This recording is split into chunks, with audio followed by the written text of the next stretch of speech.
Welcome friend, आपका स्वागत है साई मैथ्स वर्ल्ड में। आज हम लोग पढ़ेंगे 16.2 का क्वेश्चन नंबर 4, जो आप लोग को पूछ रहा है। क्या क्वेश्चन मैं पढ़ के सुनाता हूँ। The if the cost price of item is ₹120 and selling price is ₹150, then find out the profit percent. तो हम लोग यहाँ पे इस क्वेश्चन पे पूछ रहा है, क्वेश्चन नंबर जो 4 में पूछ रहा है, आपकी स्क्रीन में दिख रहा है क्वेश्चन नंबर 4 का। तो हम लोग को यहाँ पे दे दिया हुआ है कॉस्ट प्राइस, दे दिया है सीपी, दे दिया हुआ है ₹120। कितना दिया हुआ है? सीपी दिया हुआ है 120 कॉस्ट प्राइस, क्रय मूल्य। और हमको दिया हुआ है सेलिंग प्राइस, दिया हुआ है सेलिंग प्राइस दिया हुआ है हम लोगों को ₹150। ओके, हम लोग को कॉस्ट प्राइस दे दिया गया हुआ है, सेलिंग प्राइस दे दिया गया है। अब हम लोग को यहाँ पे पूछ रहा है कि प्रॉफिट परसेंट निकालना है। हम लोग को क्या निकालना है? Profit percent. तो प्रॉफिट परसेंट फॉर्मूला क्या होता है? प्रॉफिट परसेंट का फॉर्मूला होता है profit upon cost price multiply 100। ये दिया हुआ है। तो सबसे पहले हमारे पास क्या जानकारी होना चाहिए? प्रॉफिट का जानकारी होना चाहिए और कॉस्ट प्राइस का।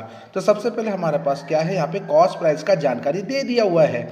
तो कॉस्ट प्राइस का जानकारी दे दिया हुआ है, तो प्रॉफिट का हम लोगों को जानकारी नहीं दिया है। तो हम पहले क्या निकालेंगे? प्रॉफिट का फॉर्मूला से निकालेंगे। तो प्रॉफिट इक्वल टू क्या होता है? Selling price minus cost price. क्या करेंगे? सेलिंग प्राइस से माइनस करेंगे कॉस्ट प्राइस। तो यहाँ आप लोगों को दिया हुआ है सेलिंग प्राइस कितना दिया हुआ है? सेलिंग प्राइस आपको दिया हुआ है 150 से माइनस करना है किसके साथ? 120 के साथ। तो आप लोग का प्रॉफिट कितना आ गया? यहाँ पे 150 से 120 चला गया, 150 से 120 को माइनस करेंगे तो आंसर कितना आ गया? 30। तो आप लोगों का प्रॉफिट कितना आया? ₹30 का तो प्रॉफिट हुआ था। अब फॉर्मूला में डालेंगे, प्रॉफिट में कितना डलेगा? 30, और कॉस्ट प्राइस में क्या डलेगा? 120, और मल्टीप्लाई का मल्टीप्लाई, 100 का 100। ठीक है, प्रॉफिट में क्या डाले? 30। कैसे आया? हमने यहाँ पे सॉल्व किया। ये सीपी में क्या है? Cost price. तो कॉस्ट प्राइस हमको दिया हुआ है 120, तो मैं यहाँ लिखा। ये मल्टीप्लाई का मल्टीप्लाई, 100 का 100, गुना का गुना, 100 का 100। तो हम लोग कैंसिल करेंगे, तो ये शून्य कट गया, 0 0 कैंसिल हो गया। 3 के टेबल में 3 1 जा 3, 3 4 जा 12। अब 4 का टेबल में हम लोग इसको कैंसिल करेंगे तो कितना आ जाएगा? ये 25 आ जाएगा। तो हमारा प्रॉफिट परसेंट कितना आ रहा है? 25% आ रहा है। प्रॉफिट परसेंट कितना आ रहा है हमारा? 25% आ रहा है। ठीक है, इसी प्रकार से हम लोग सॉल्व करेंगे। नेक्स्ट क्वेश्चन हम लोग को दिया गया हुआ है, क्वेश्चन नंबर 5 में दिया हुआ है। क्वेश्चन नंबर 5 में दिया हुआ, Joshna purchase A watch ₹380 and sold etch for ₹342, what has the loss percentage. तो जब इसने अपना एक घड़ी खरीदा, जोशना नाम का लड़की जो है उसने घड़ी खरीदा, तो कॉस्ट प्राइस हो गया। खरीदा तो कितना रुपया में खरीदा? 380 में खरीदा। कितना में? 380 में। अब कितना में बेचा? सेलिंग प्राइस मतलब विक्रय मूल्य। कितना में बेचा? ₹342। ओके, तो हमने जोशना नाम का जो लड़की है कितना रुपये में खरीदा? इतना, और बेचा इतना। तो यहाँ पे क्या हो रहा है? लॉस, क्योंकि सेलिंग प्राइस यहाँ पे बड़ा। यदि आप लोगों के पास यहाँ पे सेलिंग प्राइस बड़ा होता है कॉस्ट प्राइस से, समझ जाओ ये लॉस होगा। ठीक है, सॉरी उल्टा बोल दिया मैं।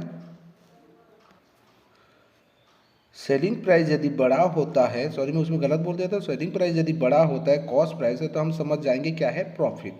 यदि हमारा यहाँ पे कॉस्ट प्राइस बड़ा होगा सेलिंग प्राइस से, तो समझ जाओ ये आएगा लॉस। तो यहाँ पे क्या दिख रहा है हम लोगों को? यहाँ पे कॉस्ट प्राइस बड़ा दिख रहा है, तो ये किस में आएगा? लॉस में आएगा। किस में आएगा? लॉस। तो लॉस का फॉर्मूला लगेगा। लॉस का फॉर्मूला क्या है? Loss equal to cost price minus selling price. Cost price से हम क्या करेंगे? सेलिंग प्राइस को घटाएंगे। तो कॉस्ट प्राइस में कितना दिया हुआ है? 380 माइनस करेंगे 342, और 380 से घटाएंगे 342 रुपये।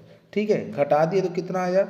10 से 2 गया 8, 10 से 2 गया तो 8, 7 से 4 गया तो 3, तो कितना आ गया? लॉस कितना आया हमारा? 38। तो हमको क्या निकालने के लिए बोल रहा है यहाँ पे? Loss percentage. लॉस परसेंटेज का फॉर्मूला क्या होता है? Loss upon cost price multiply 100। तो लॉस में हमारा कितना आया है? ये दिख रहा है 38, 38 दिख रहा है। नीचे में क्या दिख रहा है, कॉस्ट प्राइस कितना आया है, कितना दिया हुआ है 380। आप लोग को यहाँ पर दिख रहा है कॉस्ट प्राइस और ये लॉस दिख रहा है, तो लॉस को पहले लिखा, ये कॉस्ट प्राइस को मैं नीचे लिखा फॉर्मूला के हिसाब से, मल्टीप्लाई 100, ठीक है, 100 गुणा किए। तो अब हम लोग इसको कैंसिल करेंगे, 1 कट गया, ये 38 और 38 का टेबल में कट गया, तो बचा कितना 10%, तो ये हमारा आ गया लॉस परसेंट। कितना आ गया, ये हमारा लॉस परसेंट। ठीक है, नेक्स्ट क्वेश्चन को उसी तरह से मैं आप लोगों को सॉल्व करके नेक्स्ट वीडियो में आपको सेंड करूँगा। मेरा वीडियो आप लोगों को अच्छा लगा होगा, तो कुछ जानकारी मिली होगी तो प्लीज़ मेरे चैनल को सब्सक्राइब कीजिए, लाइक कीजिए, शेयर कीजिए। Thank you.